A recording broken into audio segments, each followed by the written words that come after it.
জন্য আমার কথা রাখুন, হুমায়ুন কবিরকে 1 লাখ ভোটের মার্জিনে জিতান, হাতটা শক্তিশালী করুন। মুসলমান মেরুদণ্ড সোজা করে মুর্শিদাবাদে বাস করবে, কারো চটি চাটবে না, আল্লাহর গোলামি করবে। মুসলমান কোনো অমুসলিমের গোলামি করবে না। এটাই হচ্ছে আমার শপথ, এটাই আমার অঙ্গীকার। 3 দিন আগে কলকাতায় বসে বসে ওই কুণাল ঘোষ না চাল ঘোষ, ওই কুণাল ঘোষ আর ওই ক্রস মুসলমান ববি হাকিম, বাপ মুসলমান মা হিন্দু, ওই ক্রস মুসলমান ববি হাকিম আর মমতা ব্যানার্জির প্রিয় পাত্র অরিপ বিশ্বাস, 3 জনা মিলে, আপনারা দেখেছেন তো ববি কীভাবে বলছে, ছি ছি ছি ছি ছি, হুমায়ুন কবির নাকি মুসলিম সমাজকে বেঁচে দিল, সেন্টিমেন্ট বেঁচে দিল। এই গদ্দার, এই ববি হাকিম, তোর মতন ক্রস জন্ম নাই হুমায়ুন কবিরের। হুমায়ুন কবির যতদিন বেঁচে থাকবে মুসলমানদের সঙ্গে 1 চুল পরিমাণ কোনো বেঈমানি হুমায়ুন কবিরের রক্ত থেকে হবে না।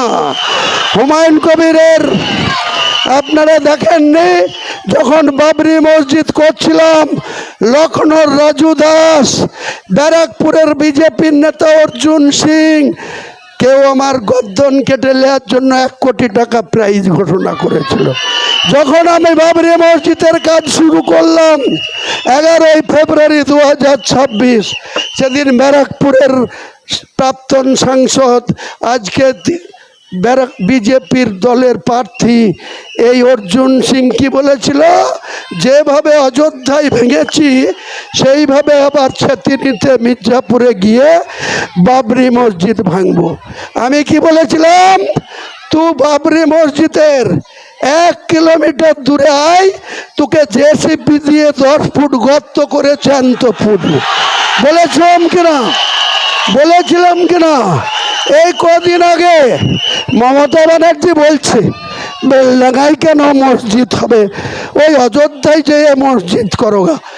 এই মমতা ব্যানার্জি, তো ওখানে গিয়ে মুখ্যমন্ত্রী হোগা, তোমাকে বাংলার মুখ্যমন্ত্রী বাংলার মুসলমানরা চায় না, বাংলার মুসলমানরা তোমাকে ভোট দেবে না, বাংলায় আর তোমাকে মুখ্যমন্ত্রী হতে হবে না।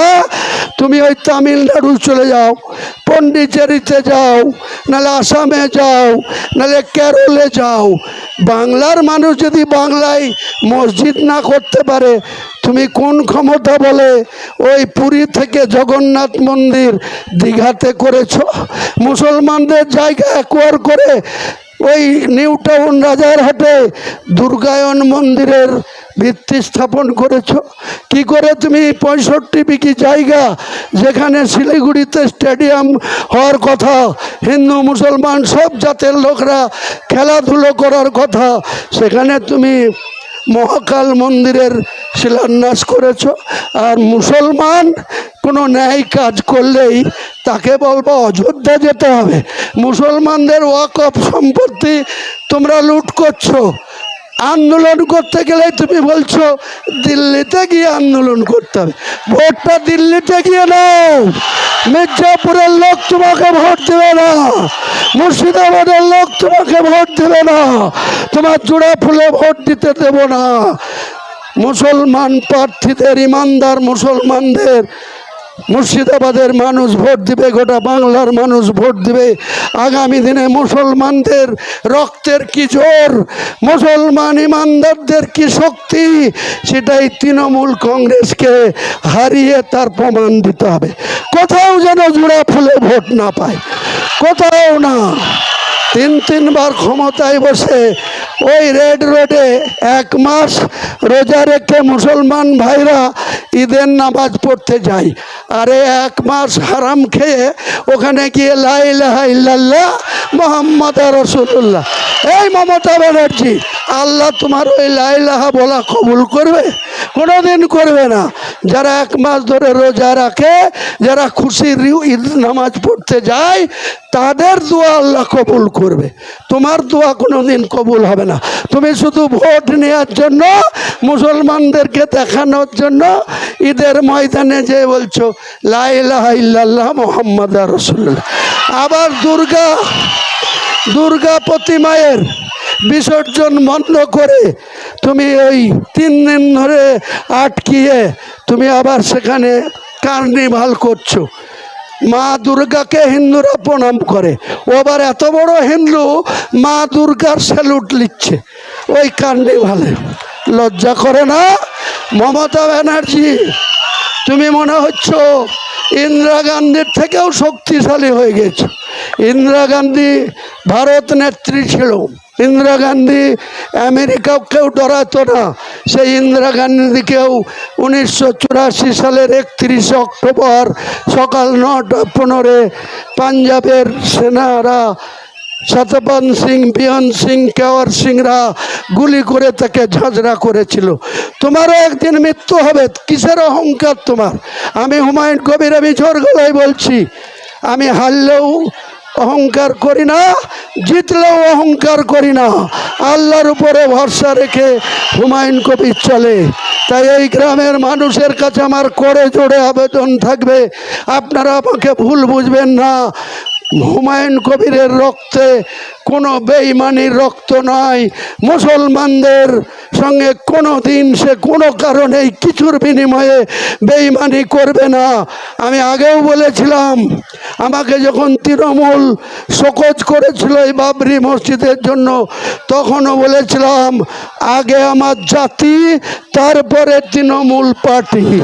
আজকেও আমি বলছি আগে আমার মুসলমান জাতির সত্তা, তারপরে আমজনতা পার্টি। নিশ্চিত থাকুন, আপনাকে আমাদের বিরুদ্ধে যতই ভুল বোঝাবার চেষ্টা করেন, আমি বলছি আমি কোনো হারাম খাই না। আমাকে ভরসা রাখতে পারেন, বিশ্বাস রাখতে পারেন। যত আমার বিরুদ্ধে চক্রান্ত করবে, গোটা বাংলার মুসলমানকে আমার সাপোর্ট আরও বাড়বে, আরও আমার গ্রহণযোগ্যতা বাড়বে। আর মমতা বন্দ্যোপাধ্যায়দের সরকার থেকে ক্ষমতাচ্যুত আরও বেশি করে হবে।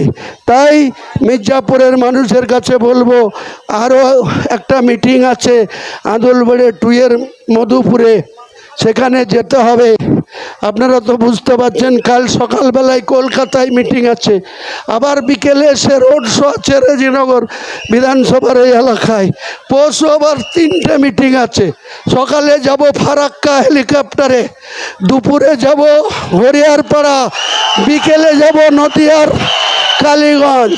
আজকে মুসলমানের ছেলে আপনারা গর্ব করতে পারেন, মমতা হেলিকপ্টার চাপতে পারে, দীপক অধিকারী চাপতে পারে, আপনাদের ঘরের ভাই ছেলে হুমায়ুন কবিরও চাপতে পারে।